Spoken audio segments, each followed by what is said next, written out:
I'm sure all of you have had a time in your life when it was actually a lot more fun to look back on it than it was to experience it. I'm going to tell you about a time like that today.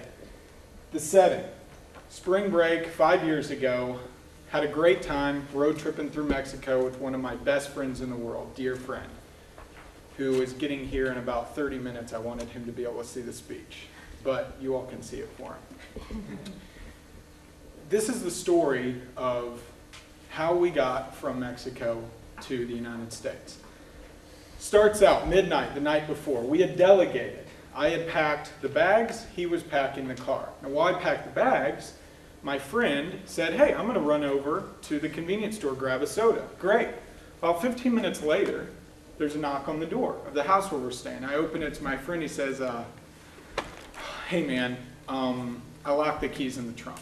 I'm like, you locked the keys in the trunk. So it's 1 in the morning, it's 12:30, what are we going to do? Well, actually 2 days before, he had lost our spare set of keys in the ocean.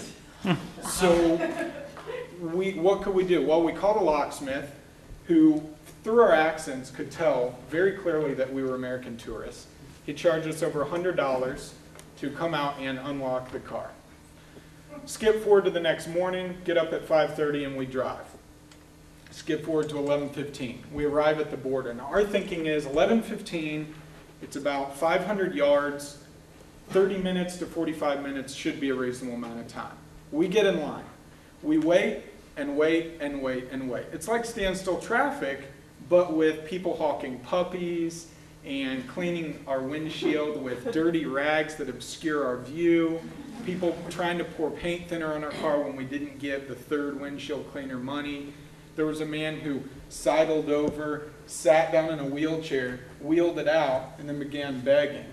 So I don't know if he needed the wheelchair. My friend actually confronted him. That was a bad situation. 3 hours later, we got to American Customs. We're thinking, you know, it's 2:15.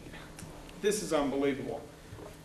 And to tell you, we'd each bought 2 bottles of liquor before we got to the border. We thought it would be fun. You know, we're college students. It'll be fun to bring it back. 2 bottles of liquor apiece. We had 4 bottles. Do you have anything to declare?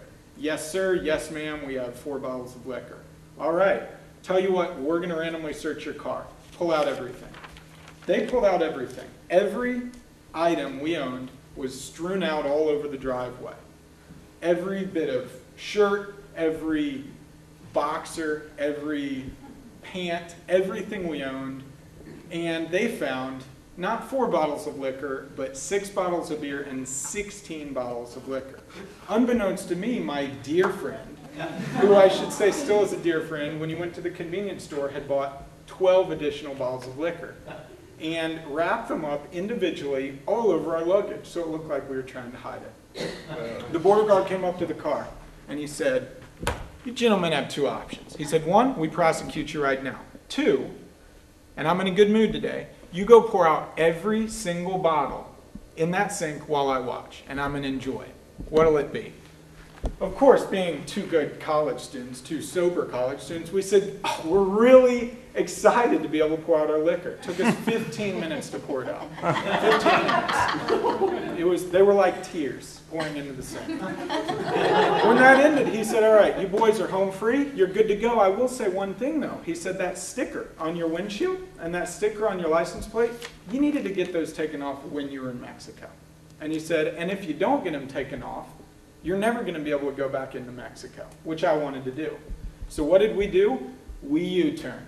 We went back across the bridge into Mexico, waited another hour. By now it was 3:15, 4:15 when it got back into Mexico, paid the toll for a second time, and promptly got lost.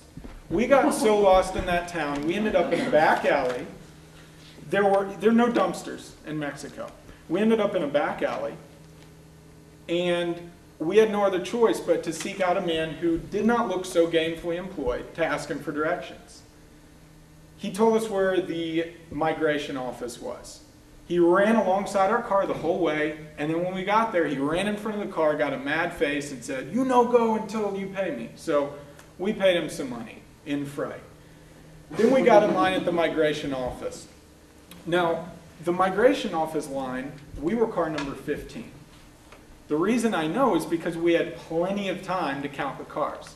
It took 10 minutes per car to move through the line. 2.5 hours later, we paid a fine. They took the stickers off the car, the license plate.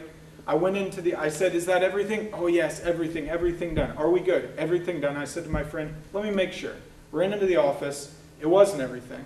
Paid another fine, which was the last of my cash, to undo our papers, and I said to my friend, we're good to go. Something I haven't mentioned was while we were in line, we had fallen below the empty gauge on our gas. We had turned off our car, and we're literally, no joke, pushing the car, small Honda Del Sol, perfect college car, pushing the car forward in line each time. You can imagine the reaction of this guy. So now we had to find gas. We got the car started, it sputtered to life, and we promptly got lost again. We got so lost that we ended up outside the city, deeper into Mexico. There's two reasons it scared us. One was night was falling. And two was, we were no longer legal. We didn't have migration papers, and none of our car wasn't valid anymore. We eventually found a gas station to discover we were completely out of money. We dug in the seats. We found enough food and change to pay for about 1.5 gallons of gas. We got back to the border town where people, because we were Americans in a border town at night, began swearing at us. People were throwing things at the car, running in front of the car, banging on the windows. We got into the line. 2 more hours, we get to American Customs. Same darn border agents. Same ones. She goes, the lady and the man, he goes, she comes out, she goes, so you boys buy any more liquor when you're over there? I said, no ma'am. She said, if I search you and I find it, you're going to prison for a long time. I said, no ma'am, we didn't get anything. We drove in.